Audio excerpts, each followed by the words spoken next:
ஒரு நிமிஷம் கேளுங்க. இந்த கடைக்கெல்லாம் போயிட்டு புது ட்ரெஸ் வாங்கிட்டு வந்துட்டு திடீர்னு கையில் உடம்புலலாம் ரேஷஸ் வருது அப்படின்ட்டு டாக்டர்கிட்ட போய் ஸ்கின் டாக்டர்கிட்ட போய் செக் பண்ணாங்க. அப்போ ஸ்கின் டாக்டர் நம்ம ஃப்ரெண்ட் அவர் வந்து ஒரு அழகான டிப்ஸ் சொன்னாருங்க. நீங்கள் பார்த்துட்டு இருக்கிறது Krupa vibes YouTube channel, KRUPA space VIBES. Formaldehyde அப்படின்னு ஒரு கெமிக்கல் வந்து டையாக எல்லா துணிகளிலும் யூஸ் பண்ணுறாங்க. நீங்கள் சில சமயம் வந்து நீங்கள் சுடிதாரை எல்லா துணிகளோட சேர்த்து வைக்கிறப்ப பார்த்தீங்கன்னா கலர் எல்லாத்துலேயும் மிக்ஸ் ஆகி ஒரு வெள்ளை கலர் பனியனே வந்து பிங்க் கலர்லேயோ இல்லாட்டி மஞ்சள் கலர்லேயோ மாறி இருக்கிறத நீங்கள் பார்த்துருக்கலாம் வீட்டில். அப்போது அந்த மாதிரியான டை நீங்கள் ஒரு 20-30 பேர் போட்டு பார்த்துருப்பாங்க இல்லையா ஒரு ஷர்ட்டை கடையில்.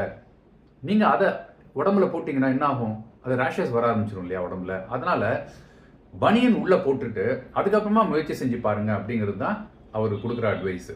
அதனால் இன்னொன்று, வாங்கிட்டு வந்ததுக்கப்புறமா எந்த புது துணியுமே ஒரு தடவை துவைச்சிட்டு அதை காய போட்டு அதுக்கப்புறமா வந்து அதை யூஸ் பண்ண சொல்கிறார் டாக்டர்.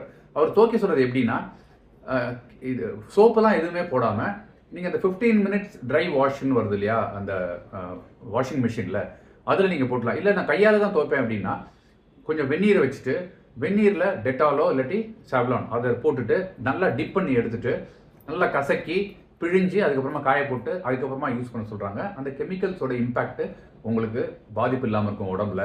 அதே மாதிரி வெற்ற உடம்புல நீங்கள் கடைக்கு போய் ட்ரை பண்ணாதீங்க, பனியன் போட்டுக்கோங்க உள்ள. இது அவர் கொடுக்குற அட்வைஸ் உங்களுக்கு உபயோகமாக இருக்கும்னு நினைக்கிறேன். கமெண்ட்ஸில் உங்களுக்கு இந்த மாதிரி பாதிப்பு இருந்தாங்கிறத தெரிவிங்க. Thank you so much. Bye bye.